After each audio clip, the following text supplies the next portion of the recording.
Assalamualaikum warahmatullahi wabarakatuh. Bismillah, alhamdulillah, wassalatu wassalamu ala habibillah Sayyidina Muhammad ibn Abdillah wa ala alihi wa sahbihi wa mawalah. Allahumma rabbi syrah lana sudurana wa yassir lana umurana wahlul uqdatan min alsinatina yafqahu aqwalana. Allahumma fakkihna fid din wa 'allimna at-ta'wil. Allahumma alhimna marashid umurina wa a'idna min syururi anfusina birahmatika ya rabbal alamin walhamdulillahi rabbil alamin. Ahlan kepada sahabat-sahabat semua. Salam pertemuan dalam pertemuan perkongsian maghrib, di mana kita akan berkongsi daripada buku hadis Al-Ba'un Al-Khairiyah, yang mana terjemahannya adalah 40 hadis yang menceritakan tentang sebaik-baik perkara dan amalan. Dan pada hari ini kita telah tiba pada riwayat yang ke-16 pada muka surat 88. Pada muka surat 88, penulis buku membawakan tajuk tentang antara sebaik-baik amalan adalah menyegerakan bayar hutang. Lalu kadang-kala kita nampak ianya sebagai menyusahkan, tetapi menyegerakan pembayaran hutang apabila dalam keadaan kita mampu, maka pada waktu itu adalah antara sebaik-baik amalan. Hadis ini adalah daripada Abu Hurairah radhiyallahu taala anhu. Hadis riwayat Sahih Muslim, yang mana kata Abu Hurairah, qala an-nabiy sallallahu alaihi wasallam, baginda Nabi sallallahu alaihi wasallam bersabda, muka surat yang ke-88, fa inna min khairikum aw khairakum ahsanukum qada'a. Sabda Nabi SAW, sesungguhnya sebaik-baik kalian adalah orang yang paling baik dalam membayar hutang. Masya Allah. Lalu daripada sini kita belajar dalam membayar hutang boleh menjadikan manusia itu melakukan sebaik-baik amalan, sebaik-baik perkara. Sebab itu kata Al-Fadhil Ustaz Hazri pada riwayat ini pada muka surat 89, apakah maksud dengan seseorang itu membayar hutang dengan baik? Yang pertama, segera melangsaikan hutang walaupun belum sampai tempoh yang dijanjikan. Maka pada waktu itu jika ada kemampuan, segerakan pembayaran, habiskan pembayaran walaupun belum lagi tiba pada masa yang telah dijanjikan. Itu termasuk dalam kebaikan pada membayar hutang. Itu yang pertama. Yang kedua, membayar hutang sesuai tempoh yang dijanjikan. Janji nak bayar dalam masa 12 bulan ataupun nak bayar dalam masa 20 bulan, dalam tempoh tersebut dia selesaikan, itu pun termasuk adalah orang yang membayar hutang yang baik. Yang ketiga, membayar dengan nilai yang lebih daripada hutang di atas dasar terima kasih, bukan sebahagian daripada syarat. Kalau sebahagian daripada syarat tak boleh, maka itu riba. Contohnya, aku bagi kau pinjam 10,000 tapi engkau mesti bayar 11,000. Itu riba, tak boleh, itu haram. Akan tetapi macam yang mana Nabi SAW pernah buat kepada seorang Yahudi, yang mana Nabi SAW berhutang dengan dia, lalu Nabi perintahkan kepada Umar untuk bayar lebih kepada orang tersebut atas dasar terima kasih, dalam keadaan tak ada sebarang perjanjian bertulis dalam agreement 10,000 yang dia bayar, tetapi lebih itu maka dibayar kerana nak ucapkan terima kasih, kerana telah membantu, kerana telah menolong. Maka ini pun termasuk dalam kebaikan dalam membayar hutang. Yang keempat, apakah lagi kebaikan dalam membayar hutang? Tidak melengah-lengahkan pembayaran sehingga melepasi tempoh perjanjian. Tidak melengah-lengahkan pembayaran. Dalam tempoh tersebut, dia cuba untuk selesaikan. Tidak melengah-lengahkan. Yang kelima, mengutamakan pembayaran hutang daripada berbelanja pada apa yang bersifat kehendak, bukan keperluan. Adapun keperluan mesti dilunaskan, mesti dibayar. Tetapi yang bersifat kehendak, bermewah-mewah, ataupun pada waktu itu dengan sesuatu yang pada waktu itu dianggap sebagai tidak perlu, maka itu pun termasuk dalam kebaikan membayar hutang. Benarlah sabda Nabi SAW pada hadis riwayat Muslim yang diriwayatkan oleh Abu Hurairah, sesungguhnya sebaik-baik kalian adalah orang yang paling baik dalam membayar hutang. Nak tengok akhlak seseorang, tengok ketika mana dia berhutang. Bila dalam urusan kewangan, bila dalam urusan duit, kalaulah daripada sudut segala segi nampak macam baik, tetapi dalam bab berhutang dia ada masalah, maka masalahlah dia. Maka sebab itu sabda Nabi SAW, antara kaya ukuran yang seseorang itu berakhlak baik adalah dia baik dalam pembayaran hutang. Moga-moga kalaulah kita ada hutang, kita selesaikan seperti mana yang kita baca tadi. Okey, lalu ini yang ke-16. Allahumma salli ala Sayyidina Muhammad. Ini yang ke-16, bahawa kita nampak bahawa menyegerakan pembayaran hutang pun termasuk daripada akhlak yang baik yang Nabi SAW sebutkan di sini. Riwayat yang ke-17 menceritakan tentang kebaikan sifat malu. Masya Allah, kebaikan sifat malu. Maka jom kita lihat riwayat yang ke-17 pada muka surat 92.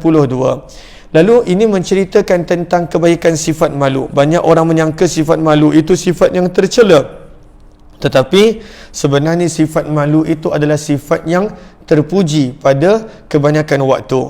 Lalu ini adalah daripada Abi Sawwar Al-Adawi. Beliau berkata, sami'tu Imran bin Husain radhiyallahu ta'ala anhu qala, kata Abu Sawwar Al-Adawi, aku telah mendengar Imran bin Husain radhiyallahu ta'ala anhu berkata bahawa Nabi SAW bersabda, al-haya'u la ya'ti illa bi khair. Masya Allah. Apakah terjemahannya? Sabda Nabi, rasa malu itu hanya akan mendatangkan kebaikan. Masya Allah. Dengan sifat haya itu, dengan sifat malu, akan datang lebih banyak kebaikan, lebih banyak kebaikan, lebih banyak kebaikan. Sebab itu sahabat-sahabat pada muka surat 93 kita nampak bahawa malu dikaitkan dengan iman. Kenapa?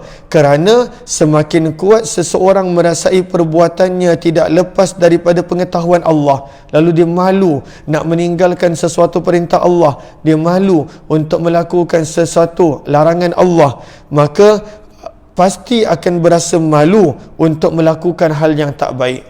Lagi kuat keimanan seseorang, lagi tinggi sifat malunya untuk melakukan perkara yang tidak baik. Sebab itu dalam sepotong hadis yang lain sabda Nabi, malu itu sebahagian daripada iman. Malu itu sebahagian daripada iman.